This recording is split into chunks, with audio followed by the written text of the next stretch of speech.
Jadi untuk terakhir agen-agen dakwah, agen-agen kebaikan di setiap kampung. Jadi dakwah yang akan dinamakan dakwah yang kedua. Dakwah dalam artian mengajak.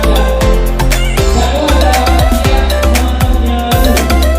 Dakwah dalam artian agen-agen kebaikan.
Misalkan itu setiap musuh pengajian boleh saja yo saja mampu yang pandai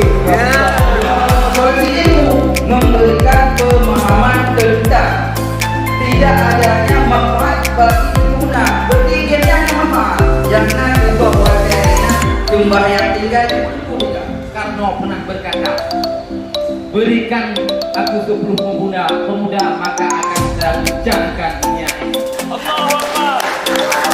Maka dalam ronyo ilun kalian kan dodo malah tuh maka lu bangga tanya akan bercangkan kampung dan olehnya nah hal yang penting lo tanya harus cepat sadar, cepat insaf. Artinya cepat sadar lebih baik. Semakin lebih cepat menyadari lebih baik. Semakin terlambat semakin buruk. Apalagi dia sadar wadah hanya mungkin le perbaiki. Dia karla habis baru sadar. Dia kaju ke iya baru sadar. Kenapa nak berat le? Maka mendengar le baca-bacanya berat ju bagas, tel ju bagas ju. Maka dia nak masa depan, nak persoalan di depan yang harus kita sadari. Tanya udip nak persoalan masa depan hidup. Tetapi lenyan nak persoalan masa depan lenyan lo. Yang akan tak sesali di atas kekeliruan masa lalu.